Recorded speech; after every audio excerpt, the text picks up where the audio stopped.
Trigonometry में height and distance topic है और इसमें आगे हम देखते हैं और आपको किस टाइप के क्वेश्चन मिलेंगे, क्या क्या वेरिएशंस हो सकती हैं। अब देखिए ये क्वेश्चन है from a point on the ground, ठीक है। अब मैं आपको बोलूंगा कि जैसे जैसे आप ये क्वेश्चंस पढ़ते जाएं, है ना, ट्रिगोनोमेट्री हाइट एंड डिस्टेंस का, वैसे वैसे आप डायग्राम बनाते जाएं। तो अब देखिए हमें ग्राउंड की बात की है, तो सपोज ये ग्राउंड है। अब आपको बोला from a point on the ground, let's say this is any point P on the ground, ठीक है, 40 metres away from the foot of the tower. अब मान लीजिए ये डिस्टेंस 40 है, suppose this is 40 metres and यहां पे एक टावर है, ठीक है। The angle of elevation of top of the tower is 30।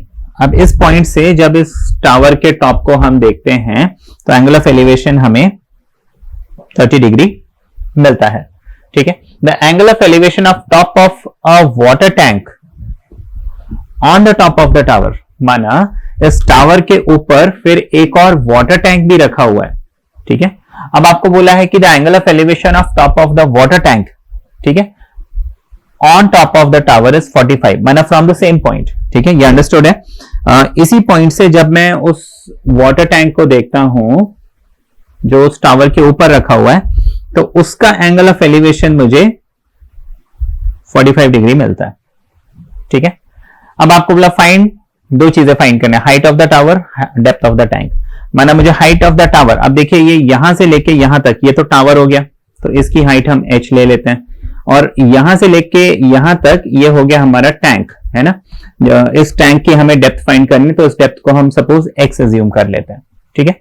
अब ये दो चीजें हमें निकालनी है। नाउ इस क्वेश्चन को कैसे किया जाए, क्वेश्चन हमने समझ लिया, ठीक है।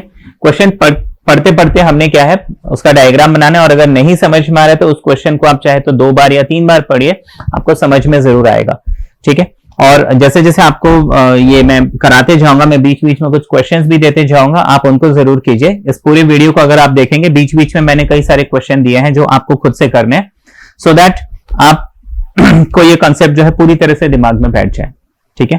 तो क्वेश्चन पढ़ना है, डायग्राम बनाना है, प्लस जैसे जैसे आप ये क्लास देख रहे हैं आप अपने नोट्स जरूर बनाइए।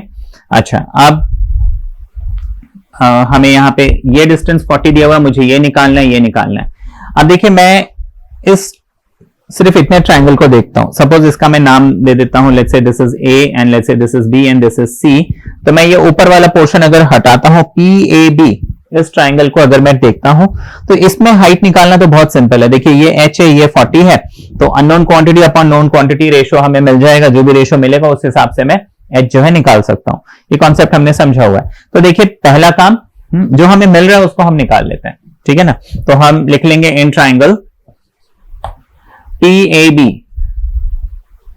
ठीक है, in triangle PAB, unknown quantity यानी कि AB, ठीक है, एंड नोन क्वांटिटी यानी कि AP, ठीक है। This must be equal to h upon 40 and this must be equal to, देखिए क्या है ये एंगल है, इस है ना, हमें सिर्फ ये ट्रायंगल देखना है। तो ये एंगल है, एंगल के सामने वाला परपेंडिकुलर और नीचे वाला बेस, तो परपेंडिकुलर अपॉन बेस क्या होता है, tan थीटा, सो tan 30 डिग्री, ठीक है। Now what is tan 30? tan 30 is 1 upon √3, तो h अपॉन 40 इज 1/√3, ठीक है। अच्छा, इसके बाद हम इस क्वेश्चन को हटा देते हैं, अब इसकी जरूरत नहीं है।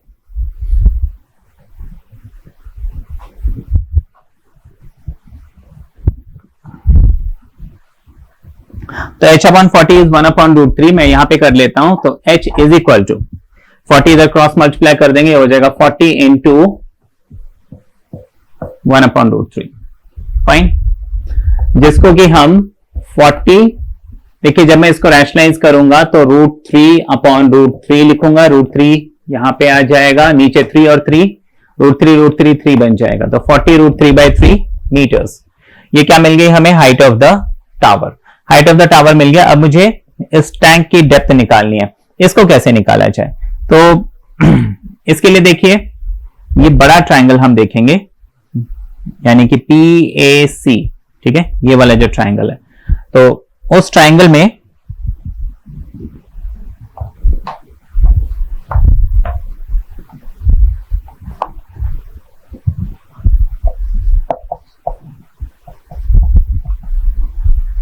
BAC ये ट्राइंगल है हमारे पास। तो हमारे पास अननोन जो है, अभी देखिए हालांकि मुझे H मालूम चल गया लेकिन X अभी भी अननोन है, तो मैं क्या करता हूं, इस AC को ऊपर ले लेता हूं और PA को या AP को नीचे ले लेता हूं। ठीक है, नाउ ये हो गया परपेंडिकुलर इस बड़े ट्राइंगल में 45 डिग्री जिसमें एंगल है। हम चाहे तो इस ट्राइंगल को यहां फिर से बना लेते हैं। This is P, this is A, this is C। ये टोटल एंगल हमें 45 दिया हुआ है, ये 40 दिया हुआ है और यहां कहीं पे कट रहा है, ये X है, ये H है। तो बेसिकली यहां पे AC अपॉन PA हमने ये लिखा। तो देखिए इस ट्राइंगल के लिए ये हो गया परपेंडिकुलर, ये हो गया बेस, तो ये हो जाएगा tan 45। ठीक है, अच्छा this AC can be written as X plus H। PA 40 ही रहेगा, इज इक्वल टू tan 45 की वैल्यू 1 होती है। क्रॉस मल्टीप्लाई जब करेंगे तो हमें X plus H is equal to 40 मिल जाएगा। ठीक, X प्लस H हमें 40 मिल जाएगा। अब देखिए हाइट ऑफ द टावर तो मुझे मिल गई 40√3/3, जिसको आप चाहे तो डेसिमल्स में भी निकाल सकते हैं। अब ये डिपेंड करता है क्वेश्चन पे। अगर आपको क्वेश्चन में बोला है कि find the height in correct up to 2 decimal places या 1 डेसिमल प्लेसेस, ऐसे अगर बोला है तो आपको उसको डेसिमल में निकालना पड़ेगा। या फिर जैसे एनसीईआरटी में कई क्वेश्चन होते हैं उसमें पीछे आंसर अगर पॉइंट्स में दिया है तो आपको इसमें √3 की वैल्यू डालनी है, अदरवाइज आप इसको ऐसे ही छोड़ सकते हैं। ठीक है, अब इसको मैंने सपोज 1 अज्यूम कर लिया, यहां पे मैं उस 1 की वैल्यू पुट करूंगा तो मेरे पास आ जाएगा X plus instead of H में डाल दूंगा 40√3, this must be equal to 40। तो X मुझे कितना मिल जाएगा, इसको वहां शिफ्ट करते हैं, ये हो जाएगा 40 minus 40√3/3 which can be written as, हम यहां पे चाहे तो 40 कॉमन ले सकते हैं। ठीक है, या तो एलसीएम ले सकते हैं, 3 4 12, तो 120 माइनस 40√3/3। ठीक है,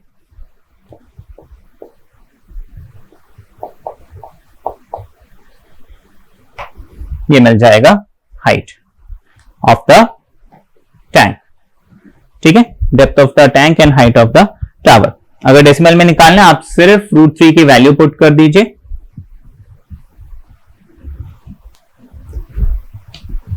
तो वैसे तो ये आंसर है इसका। ठीक है, माना height of the tower is 40√3/3 and depth of the tank is 40√3 - 3/3। ठीक है ना, ये हो गया। बाकी डेसिमल में निकालने तो हम √3 इज इक्वल टू 1.73 पुट कर लेते हैं। तो H हमारे पास हो जाएगा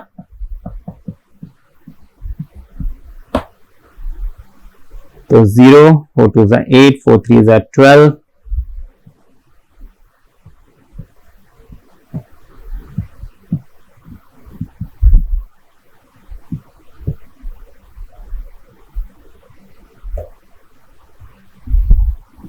ठीक है, तो अप्रोक्सीमेटली 23.09।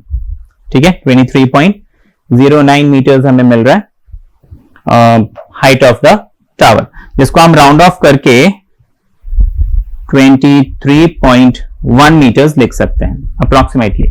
अब देखिए हाइट ऑफ द टावर, अब जैसे अगर यहां पे बोला correct up to 1 decimal place तो 23.1 लिखेंगे, 2 डेसिमल प्लेस तो 23.09 लिखेंगे एंड सो ऑन। ठीक है, ये आपको ध्यान रखना है। तो 23.1 इज द हाइट, तो वो वैल्यू हम यहां पे पुट कर लेते हैं। लाइक ये पूरा भी करने की जरूरत नहीं पड़ती, मैं आपको बताता हूं।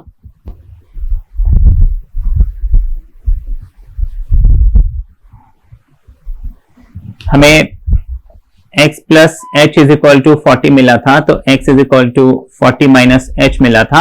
अब h की वैल्यू मैंने क्या की थी, जो रूट वाली वैल्यू वो डाली थी। अगर मुझे डेसिमल में चाहिए तो h की वैल्यू मुझे ऑलरेडी 23.1 मिली है, तो मैं उसको क्या करूंगा, यहां पे 23.1 पुट कर दूंगा और ये हो जाएगा 20 20 40, तो 20 17 16.9।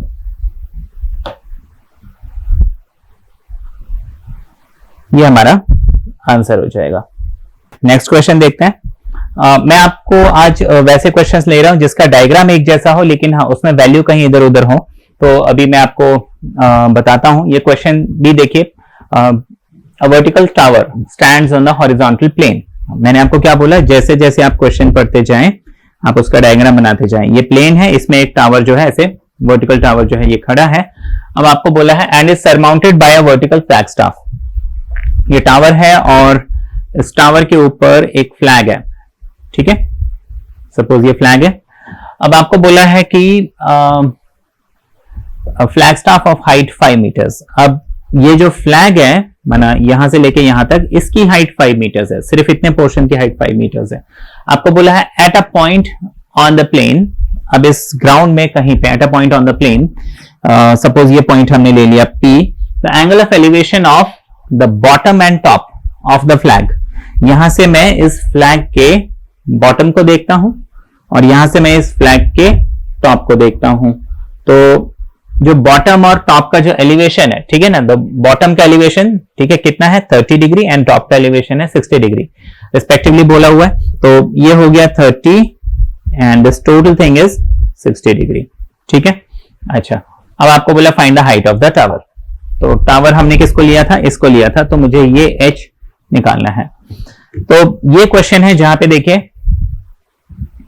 थोड़ा सा ट्विस्टेड हो गया। अब इस क्वेश्चन की हमें जरूरत नहीं है, इसको हम रब कर देते हैं। चलिए, ये हमने डायग्राम बनाया था P, A, B and C, ठीक है। ऊपर ये 5 मीटर का फ्लैग है और नीचे ये h मीटर हाइट का जो टावर है जिसकी मुझे हाइट निकालनी है। अब देखिए इसमें दो ट्राइंगल है, वो दो ट्राइंगल जो है, मैं दो राइट एंगल ट्राइंगल, ठीक है, ट्राइंगल तो और भी है, मैं दो राइट एंगल ट्राइंगल की बात कर रहा हूं। एक है ये PAC,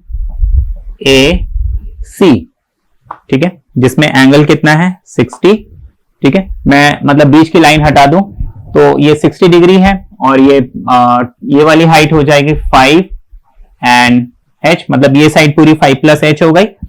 और ये ट्राइंगल है, दूसरा ट्राइंगल ये छोटा वाला जो अंदर है PAB, उसको हम यहां बना लेते हैं।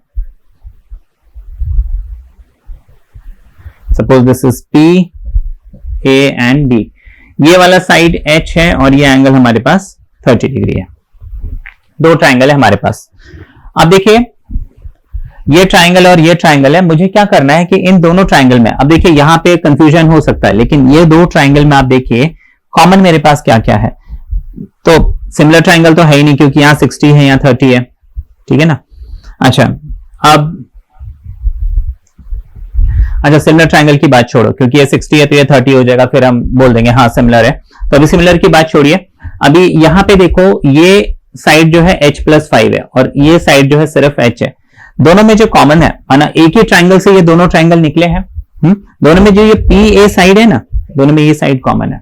यहाँ पे देखो AB है, यहाँ पे AC है, यहाँ पे PA है, यहाँ पे PB है, ठीक है। मैं इस A को थोड़ा कहीं और लिख देता हूं तो कंफ्यूजन नहीं होगा, ठीक है ना। अच्छा, तो PA दोनों में क्या आ रहा है, कॉमन आ रहा है। तो मैं इस PA के बेसिस पे जो है ये h की वैल्यू निकाल सकता हूं, ठीक है ना।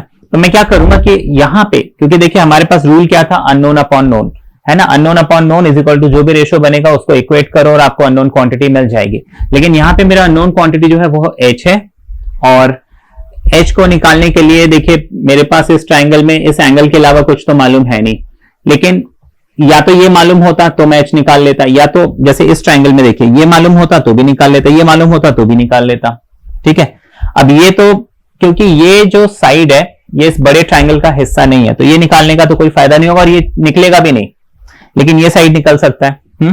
तो हम क्या करते हैं, ये जो कॉमन साइड है ना इसको x ले लेते हैं। Let PA is equal to x,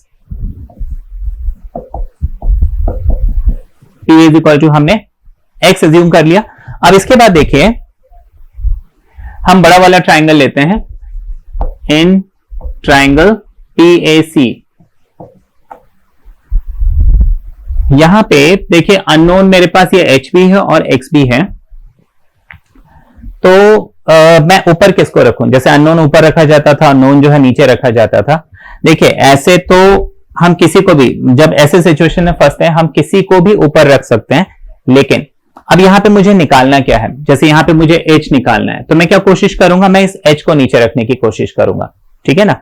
अगर मुझे दोनों निकालना होता, अगर मुझे क्वेश्चन में बोला होता है कि आप हाइट ऑफ द टावर भी निकालो और वो जो ऑब्जर्वेशन पॉइंट है उसका डिस्टेंस भी निकालो फुट ऑफ द टावर से, उस केस में हम कुछ भी कर सकते थे।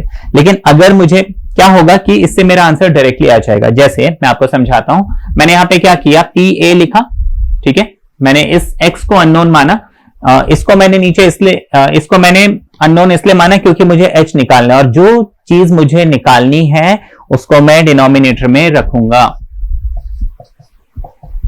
अब इस ट्राइंगल में, जैसे कि वो बड़ा वाला ट्राइंगल मैंने यहां बनाया हुआ, तो पी ए यहां पे क्या है, बेस है, और ए सी यहां पे क्या है, परपेंडिकुलर है, तो बेस अपन परपेंडिकुलर कॉट 60 डिग्री।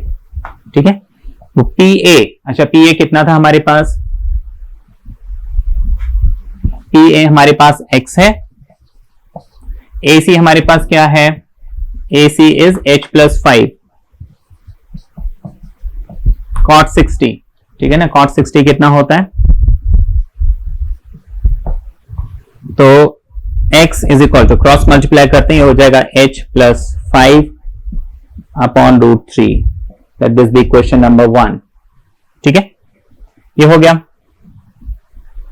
अब इसके बाद ये रब कर देते हैं सारा, इस रिलेशन को छोड़ के।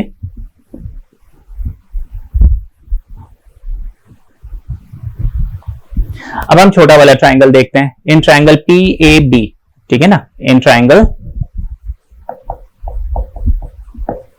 अच्छा इस ट्राइंगल में जैसे कि मैंने बड़े वाले ट्राइंगल में क्या किया, इस PA को अननोन मान के ऊपर रखा, तो इस छोटे ट्राइंगल में भी मैं इस PA को अननोन मान के ऊपर रखूंगा। क्यों? क्योंकि मुझे h की वैल्यू निकालनी है, तो मैं लिखूंगा PA upon AB is equal to cot 30 degree. अब PA कितना है मेरे पास, x है, AB कितना है मेरे पास, h है, cot 30 कितना होता है, ठीक है, x कितना हो जाएगा, h√3 हो जाएगा, let this be question number 2। ठीक है, x और x देखिए फ्रॉम 1 and 2, ये भी x के इक्वल है, ये भी x के इक्वल है, तो x is equal to h√3 जो है उसको मैं यहां पुट कर देता हूं। ठीक है, तो ये हमें जो है एक इक्वेशन मिल गया। अब इसको हमें क्या करना है, सॉल्व करना है, इससे मुझे डायरेक्टली जो है h मिल जाएगा। अब देखिए इसको दूसरा तरीका भी था करने का, वो भी मैं आपको बताऊंगा। लाइक अगर मैं h को अननोन करके उसको न्यूमरेटर में रखता तो भी मेरा आंसर आता, लेकिन लंबा रास्ता, अच्छा वो भी एक्सप्लेन कर देंगे। देखिए क्रॉस मल्टीप्लाई करेंगे इसे, तो h√3 इसमें multiply √3 is equal to h+5, h√3 हो जाएगा, √3 3, तो 3h is equal to h+5, h को यहां भेज देते हैं, तो ये हो जाएगा 3h minus h is equal to 5, यानी कि 2h इज इक्वल टू 5, यानी कि h इज इक्वल टू 5/2, यानी कि 2.5 मीटर्स। ठीक है, तो हमें हाइट कितनी मिल गई, 2.5 मीटर्स। ठीक है ना, तो ये हमारा जो है, जैसे हमें यहाँ पे हाइट निकालना था, डायरेक्टली हमारा आंसर आ गया। अब यहाँ पे अगर आपको पूछा होता है कि ये जो ऑब्जर्वेशन पॉइंट है जहां से मैं देख रहा था ये सारा, तो ये जो है फुट ऑफ द टावर से कितनी दूर है, तो उस केस में हम क्या करते हैं, ये जो इक्वेशन बनी है ना x is equal to h√3, यहाँ पे h की वैल्यू पुट कर देते, तो ये 2.5 इंटू √3 की वैल्यू 1.73, इसको सॉल्व कर लेते, ये हमारा डिस्टेंस भी आ जाता।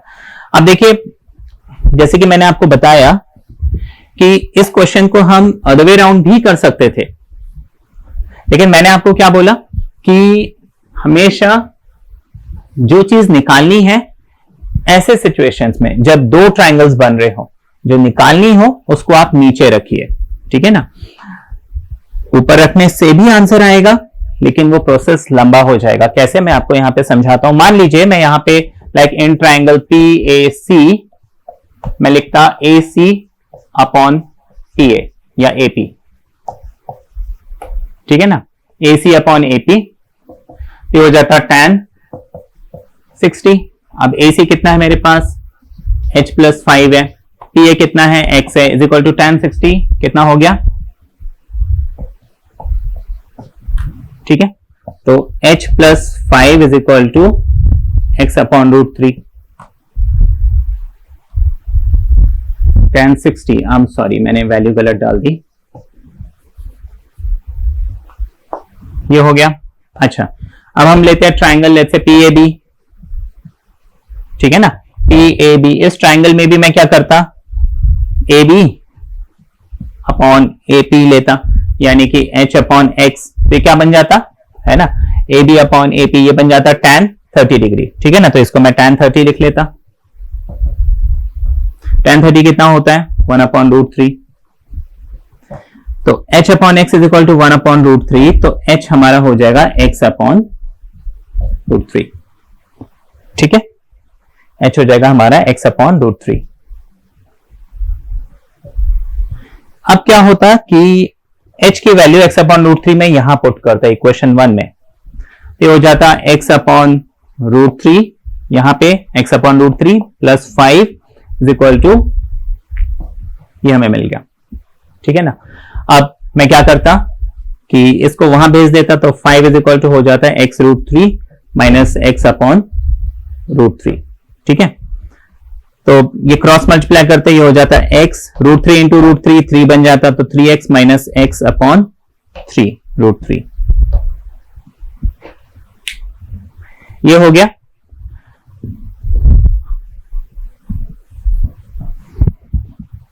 तो 3x माइनस x ये हो जाएगा 2x upon √3 is equal to 5, तो 2x इज इक्वल टू 5√3, यानी x इज इक्वल टू 5√3/2, ये हमें मिल गया x की वैल्यू।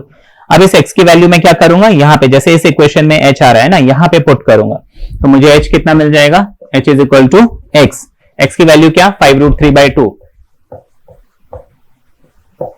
Whole upon √3। तो इसको जब मैं सॉल्व करूंगा तो क्या होगा 5√3/2, ये √3 ऊपर चले जाएगा, तो √3 कैंसिल, 5/2 यानी कि 2.5। तो इससे हमें हाइट क्या मिल गया 2.5, उससे भी हाइट 2.5, इससे भी हाइट 2.5, आंसर तो वही मिलना है। बट ये क्या है, लंबा रास्ता। इसमें आपने क्या किया, पहले x निकाला, x की वैल्यू को आपने h में पुट किया, फिर आपको h मिला, लेकिन उस तरीके में क्या हुआ था कि डायरेक्टली h निकल गया था। तो ये आप हमेशा याद रखिए कि जब भी मुझे ऐसी सिचुएशन मिलती है, माना आपको ऐसा मतलब क्वेश्चन ऐसा मिलता है जहां पे जो है डबल ट्रायंगल बन रहे, एक ट्रायंगल के अंदर एक दूसरा ट्रायंगल भी है, जैसे कि आज हमने ये वाला केस किया था कि ये ट्रायंगल है, और ठीक है ना, और इसमें हमें जैसे ये चीज निकालनी है, ठीक है ना। तो आपको जो चीज निकालनी होती है उसको आप डिनोमिनेटर में रखिए, ठीक है, उसको डिनोमिनेटर में रख के फिर इक्वेट कीजिए, डायरेक्टली आंसर आएगा।